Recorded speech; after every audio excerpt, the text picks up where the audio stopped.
تبارک و تعالی اس طریقے سے اس سورے کا آغاز فرماتا ہے انا انزلناہ فی لیلۃ القدر، کہ ہم نے اس قرآن کو لیلۃ القدر میں یعنی قدر کی رات میں نازل کیا۔ وما ادراک ما لیلۃ القدر، اور تمہیں کیا معلوم کہ لیلۃ القدر کیا ہے۔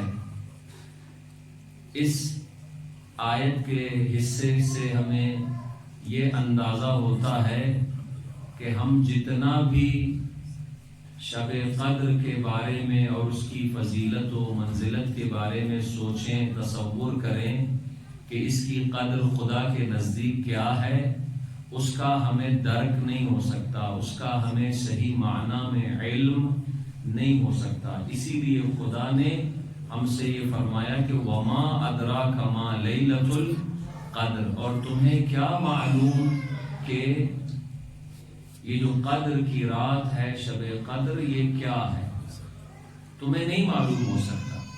صرف اشارتاً اللہ نے ارشاد فرمایا کہ لیلۃ القدر خیر من الف شہر، کہ یہ شب قدر 1000 مہینوں سے افضل ہے۔ اور اس کے بعد فرمایا اس میں ہوتا کیا ہے، کل میں نے پرسوں عرض کیا تھا تنزل الملائکۃ والروح، کہ اس میں ملائکہ اور روح الامین نازل ہوتے ہیں۔ بعض روایات میں آیا ہے کہ اتنے فرشتے زمین پر آتے ہیں، اتنے ملائکہ زمین پر آتے ہیں کہ زمین تنگ ہو جاتی۔ اب آپ تصور کریں، آپ یہ نہ سمجھیں کہ کوئی چند ہزار ملائکہ کا ایک گروہ یا ایک ٹولی آتی ہے، نہیں، اتنے فرشتے نازل ہوتے ہیں، اتنے فرشتے نازل ہوتے ہیں کہ زمین فرشتوں سے تنگ ہو جاتی۔ اور میں نے عرض کیا کہ آپ یہ مت سمجھیں کہ اس مسجد میں، اس امام بارگاہ میں فقط یہاں پر فرشتے موجود ہیں۔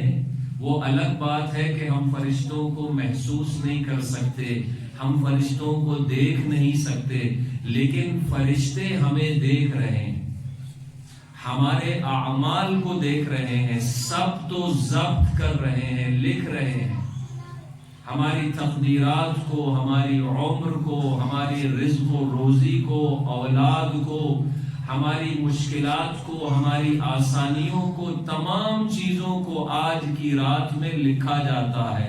اسی لیے روایات میں آیا ہے قدر کا معنی ایک تو قدر و منزلت ہے، اور قدر کا ایک معنی تقدیر بھی ہے، یعنی مؤمنین کی اور تمام انسانوں کی تقدیر اس رات میں لکھی جاتی۔ تنزل الملائکۃ والروح فیہا، کہ اس میں ملائکہ اور روح الامین اس رات میں نازل ہوتا ہے۔ اور اس کے بعد تنزل الملائکۃ والروح فیہا بإذن ربہم، اپنے رب کے اذن سے یہ فرشتے آتے ہیں۔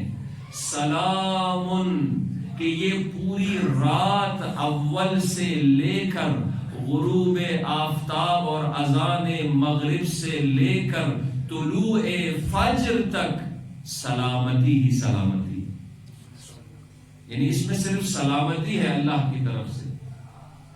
کیوں؟ اس لیے کہ یہ بافضیلت رات ہے، اس میں ہر مومن کا دل اللہ کی طرف راغب ہو جاتا ہے، حتیٰ کہ معاشرے کے جو بدترین اور فاسق و فاجر ترین افراد بھی ہیں، وہ بھی ایک لمحے کے لیے سوچتے ضرور ہیں کہ آج کی رات شب قدر کی رات، تنزل الملائکۃ والروح فیہا بإذن ربہم من کل امر، ہر امر لے کے آتے ہیں، اور سلام ہی حتی مطلع الفجر، اور یہ پوری رات سلامتی ہی سلامتی ہے مطلع فجر تک۔ یہ قرآن مجید کی ایک مشہور و معروف سورہ کا میں نے مفہومی ترجمہ آپ کی خدمت میں پیش کیا۔ آپ کے ذہن میں ایک سوال ہو سکتا ہے کہ یہ شب قدر 3 راتیں کیوں ہیں؟ قرآن تو کہہ رہا ہے کہ 1 رات ہے، تاکہ یہ ہو سکتا ہے بعض نوجوانوں کے ذہن میں یہ سوال پیدا ہو، شبہ اٹھے کہ یہ 3 راتیں کیوں ہیں؟ ہم شب 19 بھی مناتے ہیں، شب 21 بھی مناتے ہیں، آج کی رات، اور پرسوں آنے والی رات بھی ہم شب قدر کی رات منائیں گے، شب 23۔ یہ 3 راتیں کیوں ہیں؟ عزیزو جانتے ہیں یہ 3 راتیں کیوں ہیں؟ روایات کی طرف بھی میں اشارہ کروں گا۔ ایک وجہ اور ایک فلسفہ یہ ہے کہ کل قیامت کے دن مجھ جیسا کوئی غافل انسان جو دنیا کی لذتوں میں غرق ہو کر خدا سے غافل ہو گیا ہے، کل خدا کی بارگاہ میں یہ شکایت نہ کرے کہ خدایا تو نے 1 رات رکھی تھی، 1 رات کو معین کر دیا تھا اور اس رات میں تیری بارگاہ میں حاضر نہ ہو سکا۔ کوئی یہ نہ کہہ سکے 3 راتیں ہیں، اگر 19 نہ ہو سکے تو 21 میں کوئی اس رات میں جاگ کر پوری رات کو احیا کر کے، شب زندہ داری کر کے اللہ کی بارگاہ میں توبہ کر سکے، انابہ کر سکے، اپنے گناہوں کی مغفرت مانگ سکے۔ اگر کسی کو 21 کی رات میں بھی فرصت نہ ملے تو کم سے کم آخری رات جو سب سے بافضیلت رات ہے ان 3 راتوں کے اندر، شب 23 میں خدا کی بارگاہ میں حاضر ہو جائے تو خدا، اگر کوئی کل یہ بہانہ کرتا ہے کہ خدایا کہ شب قدر تو 1 رات تھی، میں حاضر نہیں ہو سکا، مجھے 1000 کام تھے، مجھے دنیا کے کاروبار تھے، تو خدا کی طرف سے شاید یہ جواب آئے کہ ٹھیک ہے شب قدر 1 رات تھی، لیکن میں نے اس 1 رات کو 3 راتوں میں تقسیم کر دیا تھا، تو کسی 1 رات میں تو حاضر ہو جاتا، کسی 1 رات میں میری بارگاہ میں آ جاتا۔ بس یہ 1 رات اپنے بندے کی خدا کو اتنی پسند ہے کہ اگر خلوص کے ساتھ کوئی مومن اس رات میں توبہ کر لے تو روایت میں آیا ہے کہ خدا پورے 1 سال کے گناہ اس کے معاف کر دیتا ہے۔ پورے 1 سال کے آنے والے پورے 1 سال کی خدا ضمانت دے رہا ہے اس رات میں، گارنٹی ہے، سند ہے، آپ کو سرٹیفکیٹ دے رہا ہے پورے 1 سال کے لیے۔ لیکن شرط یہ ہے کہ توبہ کو توڑے نہیں، کرے توبہ کو باقی رکھے۔ جو توبہ آج کی رات کوئی مومن کرے گا اگلے سال تک اس توبہ کو باقی رکھے تو خداوند عالم ضمانت دے رہا ہے۔ روایات کے اندر آیا ہے رسول اکرم ختمی مرتبہ صلی اللہ علیہ وآلہ وسلم سے، یہ روایت ہے کہ 1 سال تک اس کا بیمہ ہو جاتا ہے، انشورنس اس کو مل جاتی ہے کہ تیرے ہر عمل کو میں قبول کروں گا، کیوں؟ چونکہ تو نے توبہ کر لی۔ ایک وجہ یہ ہے کہ یہ 3 راتیں ہیں۔ دوسری وجہ حضرت امام محمد باقر علیہ السلام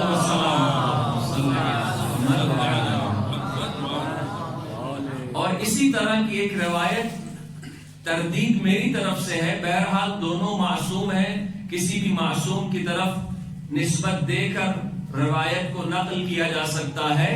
چھٹے امام حضرت امام جعفر محمد علیہ السلام، ان دونوں اماموں میں سے کسی ایک امام سے یہ روایت ہے۔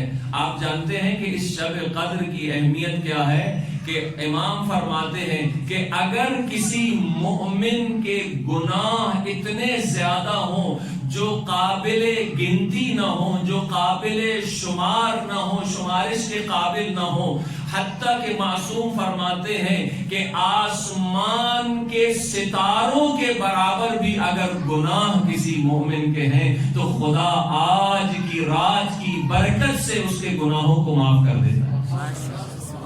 ستارے کتنے ہیں؟ ستاروں کی تعداد کتنی ہے معلوم ہے؟ اربوں کھربوں کے حساب سے کسی مومن کا گناہ اربوں خربوں تو نہیں ہوں گے انشاءاللہ، یقیناً نہیں ہے، لیکن فرض کریں کہ اگر کسی مومن کے گناہ ستاروں کی تعداد کے برابر بھی ہو تو خداوند عالم اس ماہ اور اس شب قدر کی برکت اور فضیلت کی وجہ سے اس مومن کے گناہوں کو پاک کر دیتا، مٹا دیتا، دھو دیتا۔ کتنی باعظمت رات! ایک صلوات بھیجے محمد و آل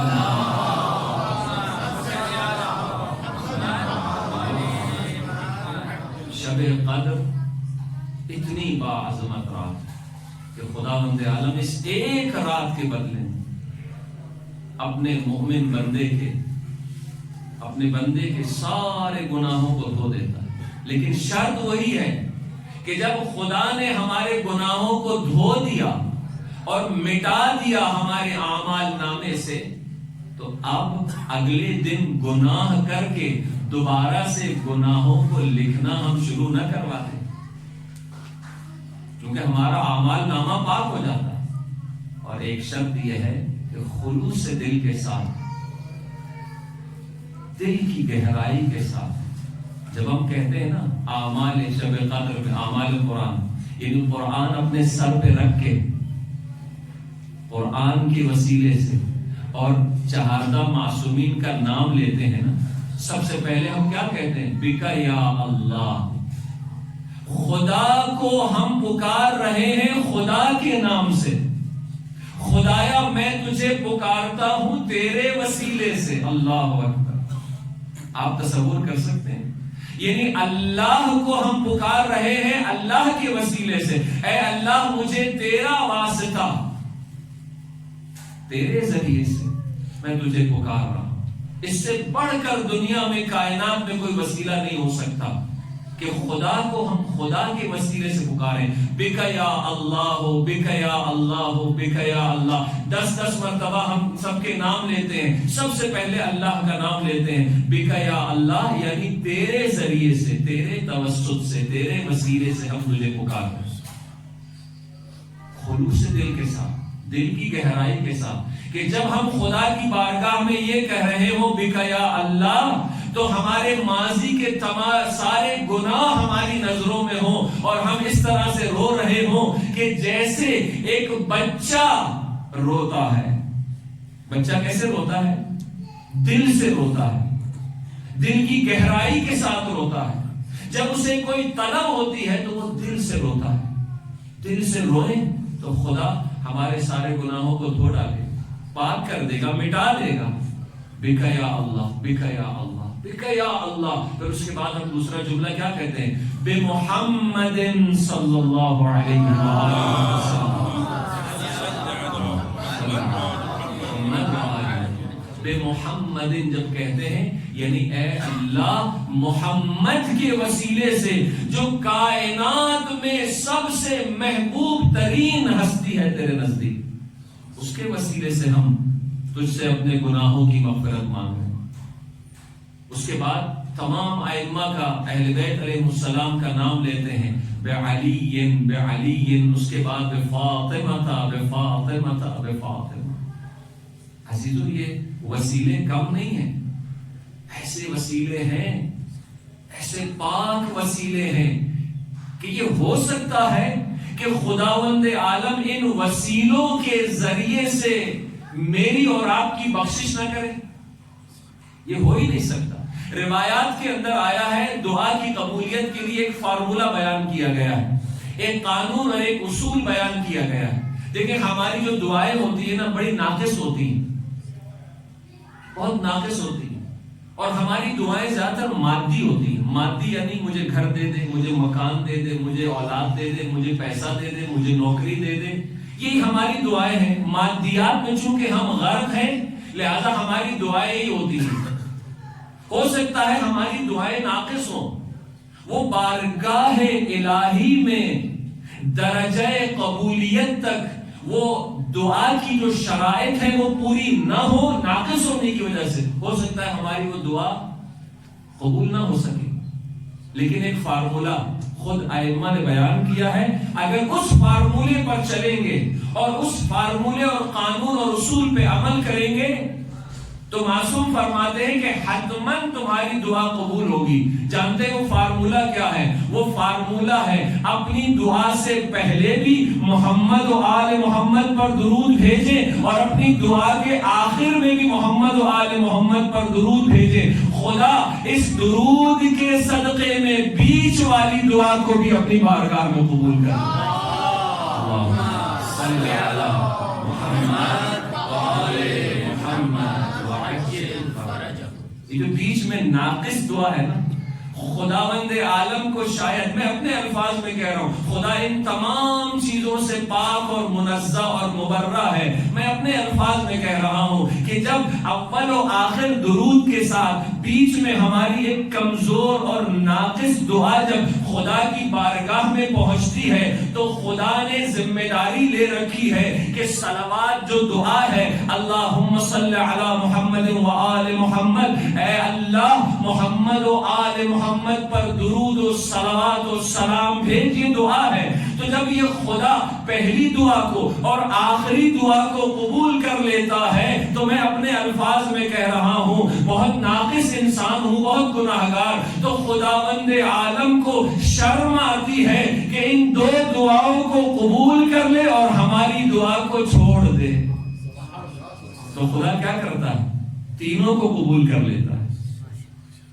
پہلی دعا یعنی جو صلوات تھی اسے بھی قبول کر لیا، آخری دعا جو صلوات تھی اسے بھی قبول کر لیا، اور بیچ میں مجھ جیسے ایک گناہگار کی جو ناقص اور کمزور دعا تھی خدا اسے بھی قبول کر لیتا ہے.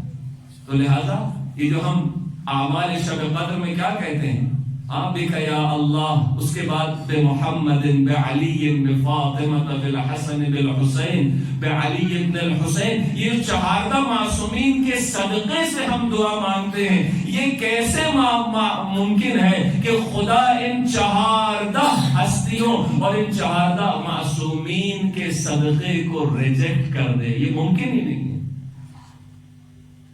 لہذا شب قدر بڑی باعظمت رات ہے، اور پھر معصوم سے پھر کوئی سوال اپنی جگہ باقی ہے. شاید ابھی بھی اگر کسی کے ذہن میں یہ سوال باقی ہے تو اس کا جواب خود معصوم نے دیا کہ معصوم فرماتے ہیں یہ 3 دن کیوں ہیں شب قدر کے؟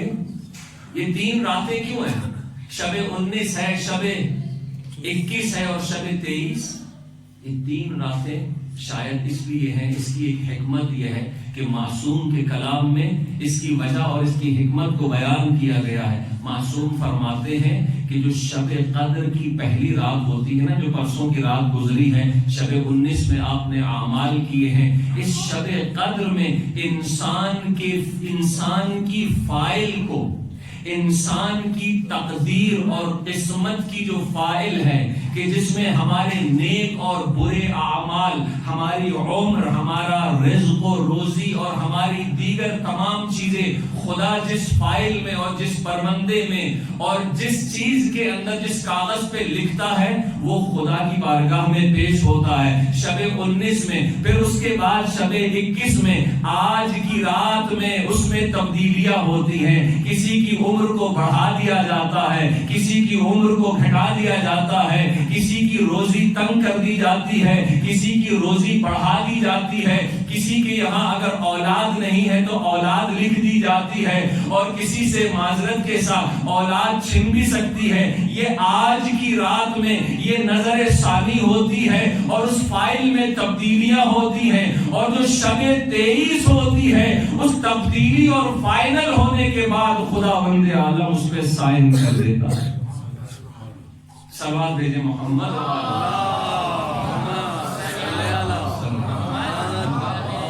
بس یہ 3 راتیں، شب 19، شب 21 اور شب 23. پہلی رات میں کیا ہوتا ہے؟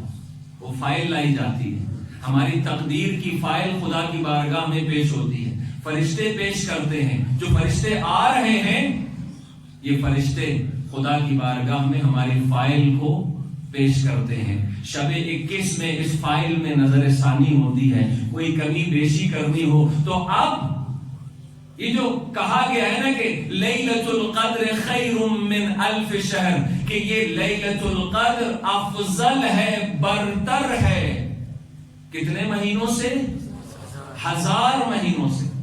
یہ جو افضل کہا گیا نا، یہ ہمارے اعمال کے اوپر منحصر ہے، یہ ہمارے اعمال کے اوپر ڈیپینڈ کرتا ہے کہ ہم اپنی ایک عبادت کو 1000 مہینوں سے کم یا اس کے برابر یا اس سے افضل قرار دیتے ہیں۔ یہ ہمارے اعمال کے اوپر ڈیپینڈ کرتا ہے۔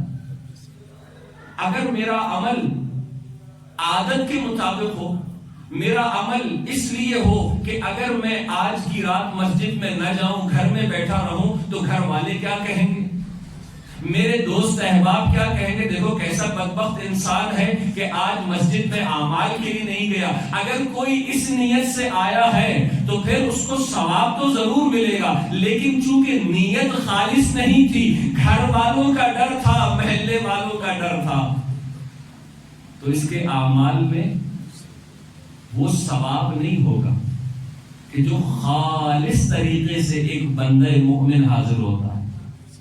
اچھا ہو سکتا ہے کوئی اس خیال سے تو نہیں آیا کہ والدین کے ڈر سے نہیں آیا، دوستوں کے ڈر سے نہیں آیا، اپنی مرضی سے آیا ہے، لیکن اپنی مرضی سے بھی آیا ہے تو اس میں بھی کوئی دنیاوی مفاد لے کے آیا ہے۔ ہو سکتا ہے کہ کیا مفاد ہو، کہ اگر میرے رزق میں تنگی ہے تو اس رزق میں تنگی کو خدا انشاءاللہ ختم کر دے گا، اور یقیناً ختم کر دے گا۔ یہ نیت کافی حد تک خالص نیت ہے، لیکن یہ نیت بھی خود غرضی پر مبنی ہے کہ میں اپنے مفاد دنیا کے لیے مسجد میں آیا ہوں۔ یقیناً اس کی نیت پہلے والے انسان کی نیت سے زیادہ بہتر اور افضل ہے، لیکن اگر کوئی اس نیت سے آیا ہے کہ خدایا میں فقط اور فقط تیری خاطر آیا ہوں، جب تیری خاطر آیا ہوں تو مجھے دنیا کی کوئی ضرورت نہیں، اور جب محبوب کے سامنے حبیب فقط محبوب کی خاطر آتا ہے تو اس کی چھوٹی موٹی ضروریات خود پوری کر دیا کرتا ہے۔ صلوات ہے محمد۔